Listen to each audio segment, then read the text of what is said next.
today we are going to, I just had so many reflections from this past weekend that several of us, many of us spent together. And I wanted to continue on that line of thinking and exploring. So today I'd like to look at the human tendency to make things easier, to take shortcuts, to avoid the unpleasant, or where our fears of failure stop us from trying something outside our comfort zone. Maybe, as Ocean shared with us in our check-in, taking a less confrontive route with relationships when we actually can empower ourselves to move away from something. That's not one of our tendencies. That's one of the things we usually avoid. So how to step into that, how to step into our preferences and our belief, what's true for us, into our desires. Where are we allowing situations to hold us back from stepping into those places that are relevant for us, that are true for us? Because that's where we create separation from ourselves and ultimately separation from other. So we want to find those places and identify them so that we have an opportunity to approach them differently. Every second, we said this morning also in our check-in, that all we have to do is get up in the morning. That's the only thing you have to do. If you want a curriculum to start living outside of your comfort zone in an expanded place, you just simply have to get up in the morning, just roll out of bed. The day will bring that naturally. What we normally do is run away from it. When it presents itself, we hide behind either some language or an old habit or pattern or avoidance, instead of stepping up to the opportunities that present themselves throughout our day for us to practice being in an expanded state, to take a different path. I'd like to one of the things I read recently that was really sort of triggered my thinking was that Robert Frost's famous poem, The Road Not Taken. And I'm sure all of you have read it and are probably familiar with it. I'm going to actually copy and paste it into our chat because it's a beautiful exploration of these crossroads that happen to us. So we'll say the rites of passage in our life, they happen at big significant times, but the truth is that these happen in multiple ways throughout our day, in more delicate moments, more subtle moments. It's not the big thing, it can be those, but it also is in the smaller ways that we travel through our day, that there are options all day long for us to take the road not taken, for us to move in a place that's maybe a little off from what we normally do because we're trying to step into the place in us that we don't always honor. And that may mean us taking a slightly different path, and how that impacts our choices for the day. So let me just cut and paste this beautiful poem because I really love this. And I'm going to read it. You can see it in the chat. Written such a long time ago. Two roads diverged in a yellow wood, and sorry I could not travel both, and be one traveler, long I stood, and looked down one as far as I could to where it bent in the undergrowth, then took the other as just as fair, and having perhaps the better claim, because it was grassy and wanted wear. Though as for that, the passing there had worn them really about the same, and both that morning equally lay in leaves no step had trodden black. Oh, I kept the first for another day, yet knowing how way leads on to way, I doubted if I should ever come back. I shall be telling this with a sigh, somewhere ages and ages hence. Two roads diverged in a wood, and I took the one less traveled by, and that has made all the difference. So beautiful. So we're given these opportunities moment to moment through our day to take a path that is back to the most authentic, the most true to our nature path. But generally, it requires a certain upgrade to how we think and how we behave and how we respond, because it isn't our habitual or comfort zone. It requires us to step slightly outside of our fears, slightly outside of what we've done in the past as a response. So we have to be really conscious so that we can experience our life not in these shortcuts, the way that we go habitually, out of the ease or predictability, because we don't want to step out of what's normal for us, what we call normal, even though we know that that normal path is not honoring the fullness of who we are. So we ask ourselves, why would we do that? And the obstacle is the mind. It's one's mental state that determines our possibilities of how we will react and act upon any given circumstance or situation. An untrained mind's most natural response is to take the easiest, most predictable, the least unpleasant course to move on through something. It's not typical, particularly of women, but not specifically women, to step into the uncomfortable that typically will find an easier path. The Buddha calls this swimming with the current, taking the easy path traveled by the many. I don't know about you, but I don't want to travel on the path traveled by many. I want to forge a path that's untrodden, that allows me to have an experience that hasn't already been trampled down, been walked upon, been moved in a way that I already know where it's going to go and how it's going to go. I want to have exciting landscape around me, something different. So how often do we say this? And we've even talked about this, and so I want to reframe this. We've talked about this in our circle. Just go with the flow. Don't fight everything. Just let life unfold. And what I would like to say today, that there's a more nuanced choice. So let's imagine, just for ease of this conversation, that life unfolds into two baskets. One is that which we have control over, and the other is that which we do not have control over. So can we agree that the basket which we do not have control over, we can let go of? We can just go with the flow, because we're not going to be able to change that anyway.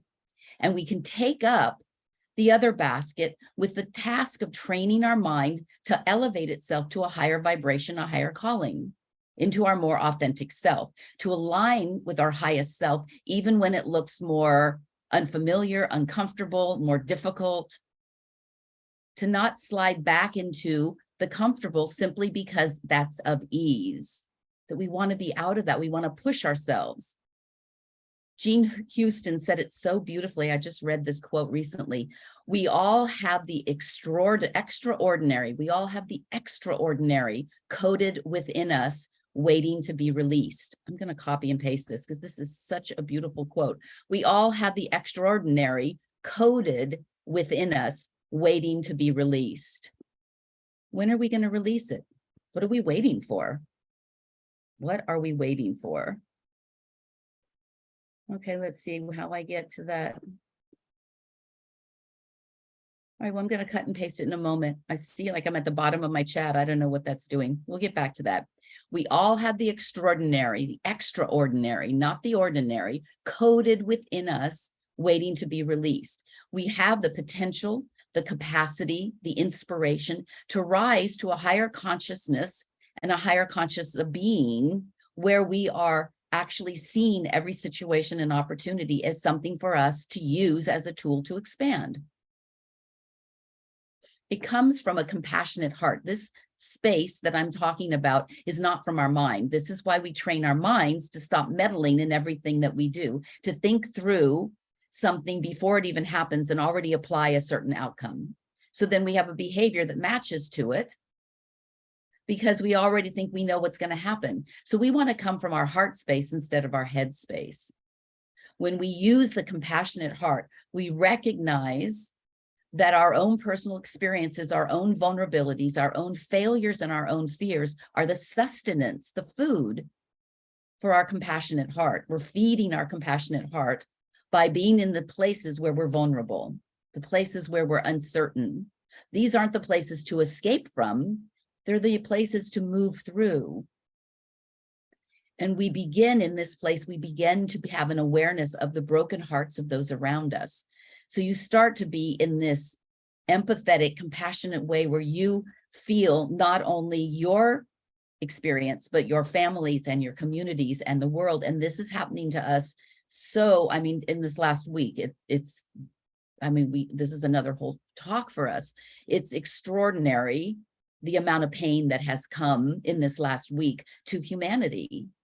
And we're a piece of that. We want to join in that pool by pushing out our boundaries and our fears and go into that compassionate heart space. And that's the place that I'm talking about, where our consciousness meets with our authentic self. Then everything starts to merge. We begin to acknowledge our own brokenness without judgment. We are our worst judgers. In most instances, we judge ourselves more harshly than most people outside of us judge us. But once we start to see that our brokenness is our sustenance, it is our food for us to expand and to grow, we can look at it differently. We don't have to look at it with judgment as a negative or a failure. We can look at it as this incredible opportunity. We are broken. We're broken so that we can be a part of the whole. When we're whole and intact and we build up our boundaries and our the circumference around us, we stop being a part of the whole. We're just our own little unit. When our vulnerabilities and when our brokenness becomes how we live forward from that, we start to fragment and join the whole. We stop trying to shore ourselves up to be separate from. We begin to choose the road less taken. The road less taken for us, whatever that is. We start to choose a different outcome for ourselves. And we start to linger a bit longer on ourselves and on others. This compassionate heart is a training ground. It is a space for us to sit in where we linger. I just love that word, to linger. How often in a day do you linger over anything? The juiciness, the beauty, the awe, the pain, whatever it is. How often do we linger versus running away from or running into? We're always moving somewhere. Let's linger. Let's linger with ourselves and let's linger with others, both energetically and emotionally. When someone's telling their story, we can linger with them through that story because that's touching in our heart as well. And we're touching the extraordinary, the extraordinary in ourselves and in others.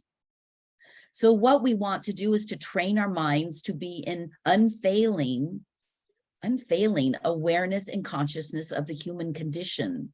That's not just our life, it's all of life. And we embrace this through the road not taken. We embrace this through the road not taken. This is how we start to see the intricacies of life. We take a different path. We choose when we see two possible opportunities, we take the one that maybe doesn't feel as comfortable because we want to expand and we want to see how that works for us. If we keep choosing the one that is the easiest and the most familiar, nothing's going to change. And we, as women in this society, in this human condition at this time, we are change makers, we're shifters. We need to shift the consciousness of ourselves and others, leave the opportunity for others to have a shift. If we don't do that, who will? And if we don't help facilitate the change that's going on in the world, how is it that we can expect peace and harmony and unity and beauty to show up? We start by taking a step into the unknown, and that's going to show up every day for us in a different way, moment to moment, in a way you had not expected. The opportunity for you to take a different path is going to show up. And each time you choose that, you'll be expanding. We have to be brave and courageous to step into the path less taken. But if we want expansion and if we want growth, And if we want liberation, every time we're in a situation where we have the opportunity to choose, we can choose to be expanded and to take something new and unfamiliar rather than to step into the same. We can push ourselves outside of our comfort journey and into the expandedness of the unknown. And this will allow us to have a different seat at the table. I want a different seat. I don't want to be looking from the same perspective every time I enter into a situation. I don't want to see it the same way. I want to see it differently. This is about moving around the circle. And if you move from one spot to another, you know that you'll see something different when you see it from the opposite side of the circle. It's going to appear different. We have to take and have the willingness to take a different perspective and a different view, step into something differently. This week, when you're given the opportunity to step up to the authentic nature of yourself and to say something differently or to act differently or to leave a situation open for a new possibility, we have to step into that. We have to step into it. And let's see what happens when we do that for the week. Thank you, my dear. If we look at life, even when we come onto this planet, there's discomfort. Coming onto this planet is not an easy journey through the birth canal, and then there's the liberation once we are landing in our mother's arms. That's something to take to heart. Okay, now we bring our arms overhead, interlacing our fingers, and just rotating. Exhaling down, inhaling back, exhale forward, inhale back, all through the nose. Let's open up our shoulders, our lung space. Get a little lymph going in the armpits.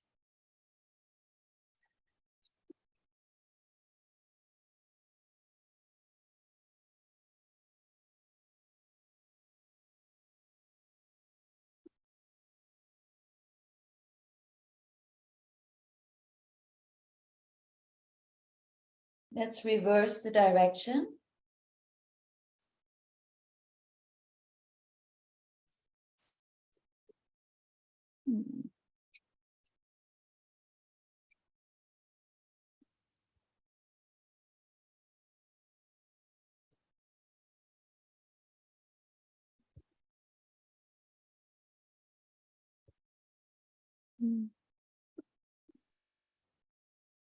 Last 2 repetitions.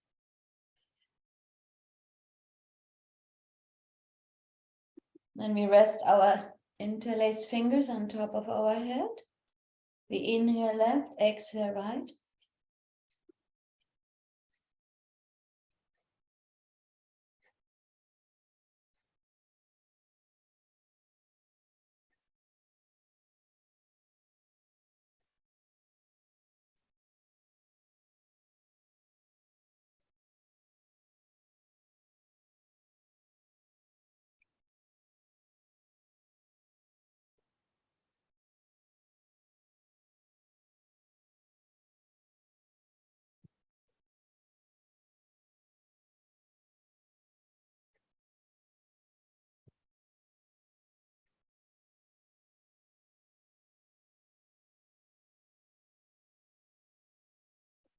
Last 10 repetitions.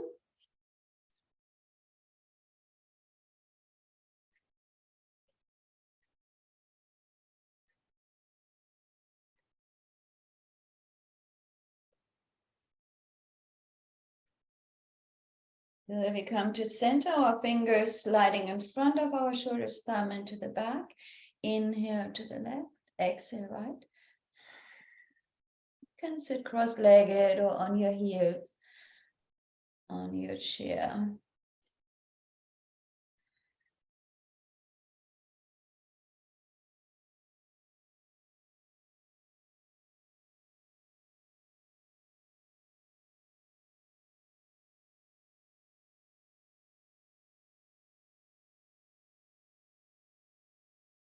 sometimes it's good to use our body. You know, we do this a lot in Kundalini Yoga to get into the places of discomfort, because often something is stored right in there. Going around it would not create a solution. So we use often postures that we're holding or repeat many, many times.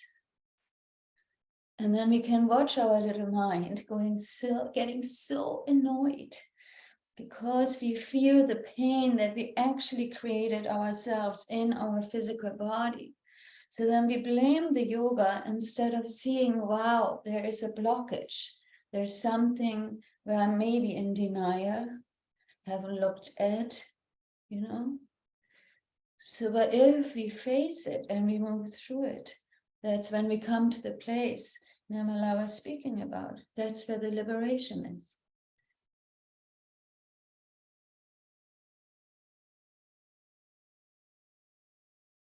The last three.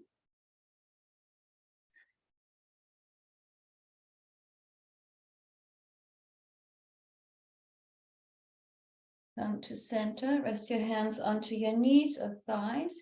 Inhale, arch forward, exhale, round back. I experience it on my own body. So in Kundalini Yoga, when we studied with Yogi Bhajan in person, he made us hold some postures for 62 minutes. And trust me, it was always the arm work. Yeah, so, and I thought, this can't be true. But what I observed, I had so many blockages in my shoulders, so many deposits. I thought I'd die. And he was sitting in front reading his paper, watching us. And then it was so, man, there was so much pain. Tears were running down my face. You know, and I was working with my partner, and she and I, we really worked through our eyes. We couldn't speak. We pulled each other through when we saw the other was in agony.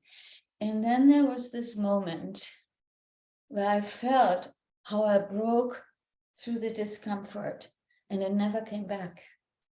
So it totally free, but it took literally 52 minutes. We will not do this today, so don't worry.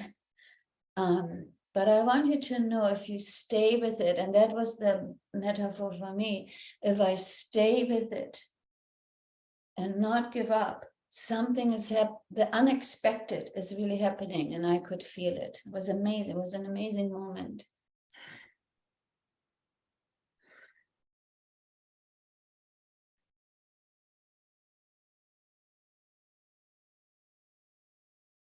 The last 10.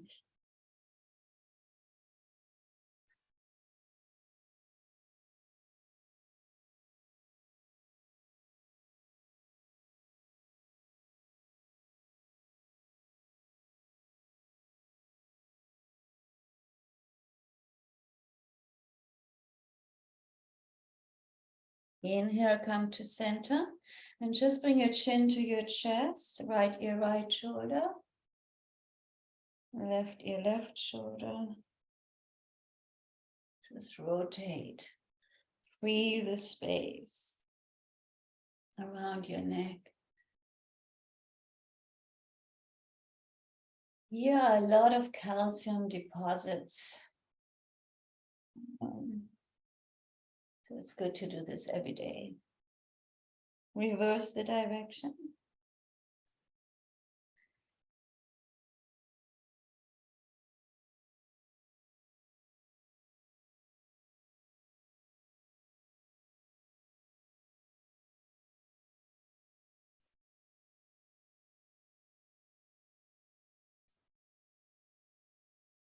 And then we come to center. Okay, we do something not for 60 minutes, 50 minutes, we do something for 5 minutes. So we bring our arms up. So see that your arms are staying straight, that you prevent bending your elbow. See that you're not bringing your arm down because you think it's too much. 5 minutes is not too much, trust me. Bring your thumb inside, make a fist, and just rotate backwards. Focus on your breath. 5 minutes. working for your body, moving through your mental, spiritual, emotional, and physical blocks. Moving through the discomfort so that we create a path for the compassionate heart to be really open.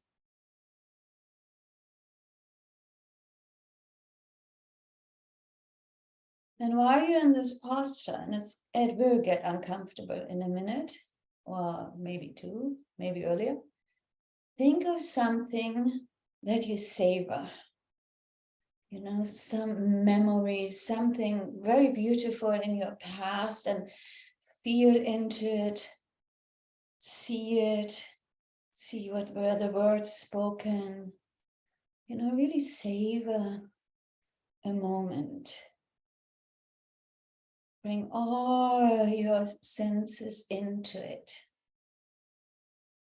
And continue moving your wrists, keeping your arms straight. You're doing pretty good right now.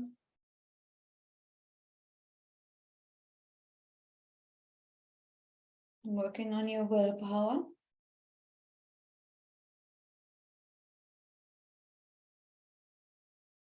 And see and watch the thoughts. If you're in your savoring and then out of the blue comes the, oh, I can't do this anymore. This is enough. And just don't listen. Redirect your thoughts back to the savoring experience.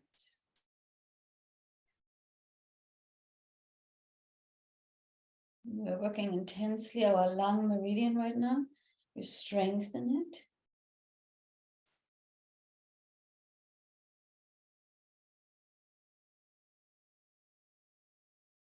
Put a smile on your face because I look at you. It's much easier if I see you smiling.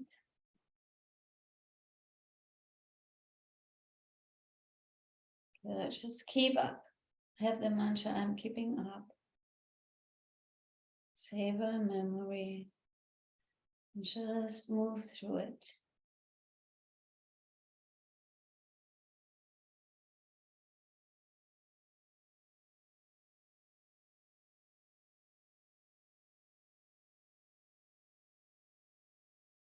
It's not your arms which are giving up. That's your mind.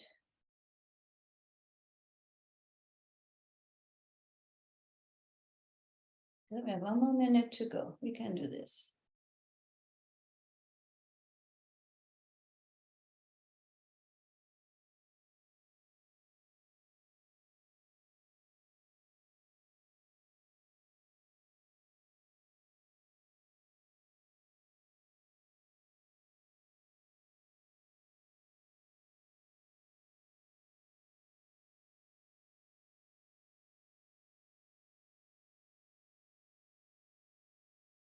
You're doing great. Last 15 seconds. Chanting will feel so great in a moment.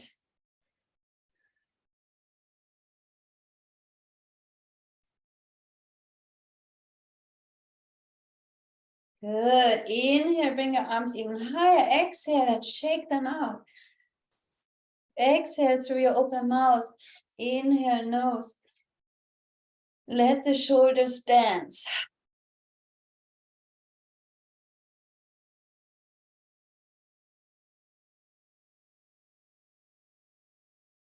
Good. Bring your arms down, become sitting. Now we go into our mantra chanting. We hope you all got the email with our new mantra. With the Gayatri mantra.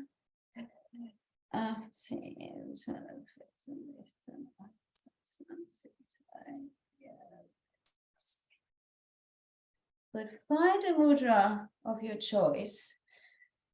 The one I would do if I wouldn't count right now is the one where I bring my thumb to the tip of my middle and ring finger, index and pinky is extended. So if you like this mudra, this is really to break through something and to let go. And you would hold it on both hands.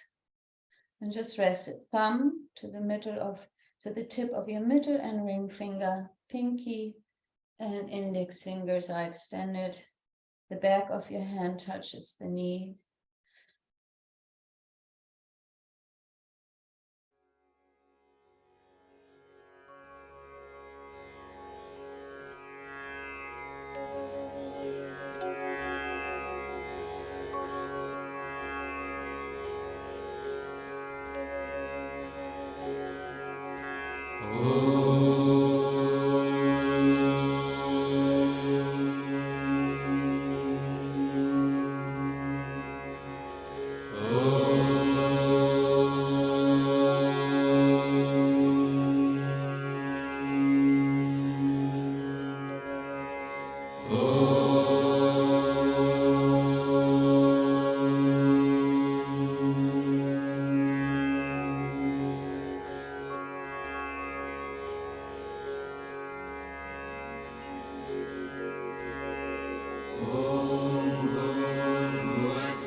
तत्सवितुर्वरेण्यं भर्गो देवस्य धीमहि धियो यो नः प्रचोदयात्।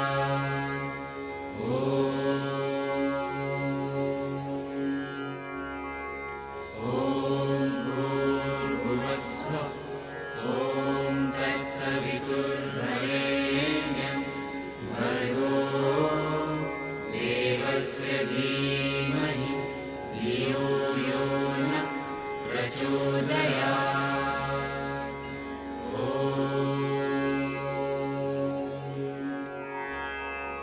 ॐ भूर्भुवस्सुः ॐ तत्सवितुर्वरेण्यं भर्गो देवस्य धीमहि धियो यो नः प्रचोदयात्।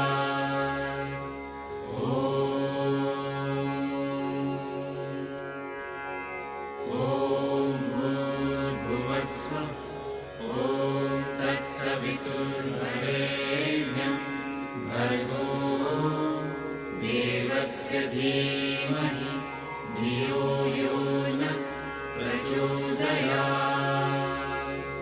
ॐ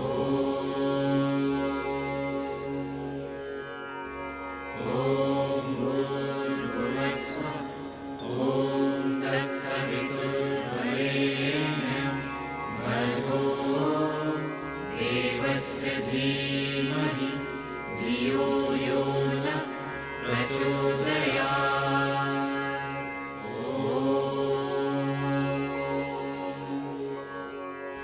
ॐ भूर्भुवस्सुः ॐ तत्सवितुर्वरेण्यं भर्गो देवस्य धीमहि धियो यो नः प्रचोदयात्।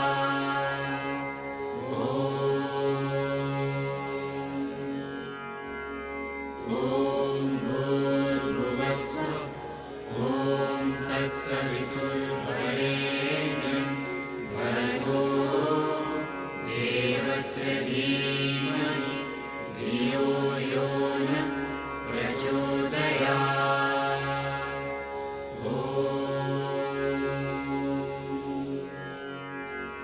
ॐ भूर्भुवस्सुः ॐ तत्सवितुर्वरेण्यं भर्गो देवस्य धीमहि धियो यो नः प्रचोदयात्।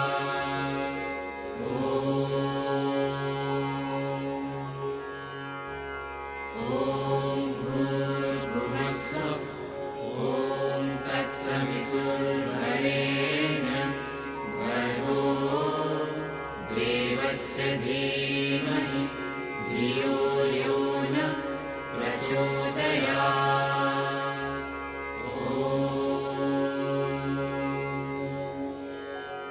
ॐ भूर्भुवस्सुः ॐ तत्सवितुर्वरेण्यं भर्गो देवस्य धीमहि धियो यो नः प्रचोदयात्।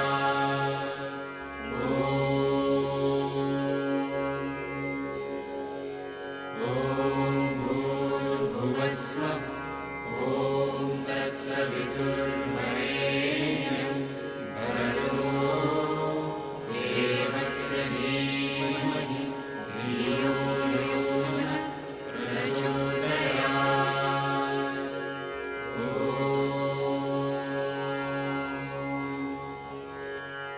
ॐ भूर्भुवस्सुः ॐ तत्सवितुर्वरेण्यं भर्गो देवस्य धीमहि धियो यो नः प्रचोदयात्।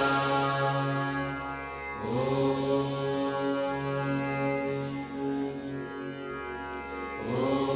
भूर्भुवस्सुः ॐ तत्सवितुर्वरेण्यं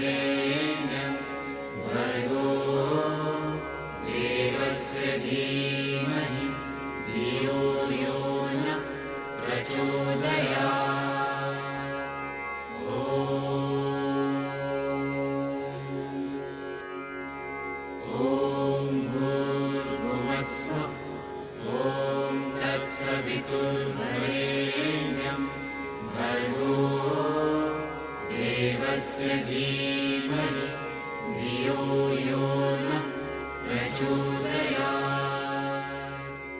ॐ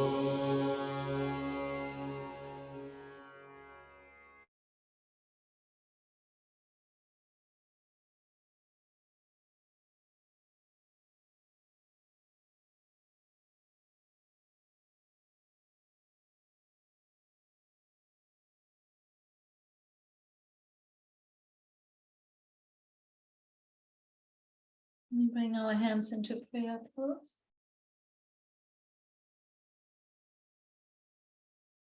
By chanting this mantra, may we all be guided into the right direction. Inhale deeply.